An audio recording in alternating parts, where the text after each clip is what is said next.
All right, moving on to number 9. What are bad recommendations that you hear in your profession or your area of expertise? So I'll relate that to the industry that we're in. So what's our industry? Our industry is the skilled trades. You could also call it the field services industry or the home services industry. So I think any of those 3 terms kind of define our industry. Sure. Yeah. And inside of our industry, I think our industry is, and always has been, you go back 50 years, 10 years, 20 years, you name it, and you look at other industries, you look at the restaurant industry, you look at the tech industry that everybody, I think everybody rightfully so loves the tech industry. They've made a huge impact, positive impact on all of our lives. Some ways negative, but mostly positive impact. And there's been a huge amount of wealth created in the tech industry. So we've all heard of that. But you've got the restaurant industry. We're in the skilled trades industry or the field services industry. In the field services industry, I think we're still so fragmented as an industry. And even if you look at the HVAC industry versus the lawn and landscape industry, I'm not talking about those being fragmented. Those are completely different industries inside of an overarching industry. But our industry, I think it has been led longer than other industries in the older mindsets of leadership. The mindset of dropping the hammer on people in leadership, whatever that means. Pushing productivity in almost in negative force rather than, there you go, negative unguided aggression versus positive and empathetic results. And I think there's a balance. If you go too empathetic, you get no results. And I think we've struggled with that as a team in some ways. We've been almost too nice. You've heard me say this recently. We've almost been too nice. We need to find that balance. We need to, I don't want to say that, but we still need to find some of that balance. But what I definitely think it lacks in this industry is the empathetic side. I also think and go back to the question again. I apologize. I'm getting on a rabbit trail if I'm not careful here.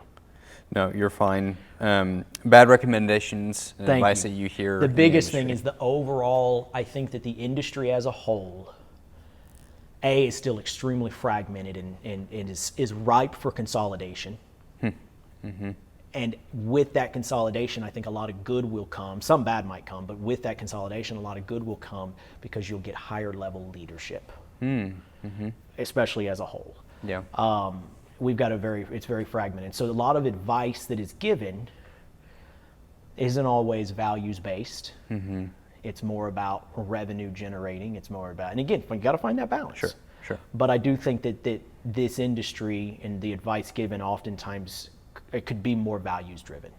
I also think there's a attitude of lack in this industry, or an attitude of not an attitude of abundance, because this is such a fragmented industry and there's so many entrepreneurs out there that go into business for themselves. A lot of them want to stay small and want to be, they want to live their life. They don't necessarily have the ambition that I've got, and that's actually great. I don't hold that against anybody at all, but a lot of times those same mindsets hold them back in other ways, and how they approach hiring people, how they approach leading people. I think I just listened to something on one of the skilled trade sites I listened, and somebody said, what did they call them? Some people were calling them out, but how do you hire the help? That was the question. How do you hire the help in this business? Well, a lot of people were actually calling them out because, again, other people see what I see too, and they were calling them out. Well, first you stop calling them the help. Right. Sounds like clickbait. Yeah, but anyways, that's bad. The attitudes within our industry, I think they're small-minded oftentimes. Well, I think in flipping the script and going in a very different direction, elevating the atmosphere and the environment of where we're in only is going to help serve the industry itself. And that's something that we've talked about beforehand, and something that we want to be champions within is help elevate this industry and help continue to impact the people within this industry, and take it from a oh, that guy's just a lawn care technician or just a pooper scooper. No, they're part of this culture that we value them and want to invest in They're them and being a skilled leader. tradespeople. They are skilled tradespeople with gumption. And we have to believe in that as a team and as a culture in a lot of ways before, not all of those people, a lot of those people will believe that with us, but not all of them will. But we have to believe that before they'll believe it in a lot of cases. Yeah. And we definitely have to create the culture and the environment where we make it clear that that's how we see you. Yeah. That's what we see. And so, It's good stuff. hopefully. It is.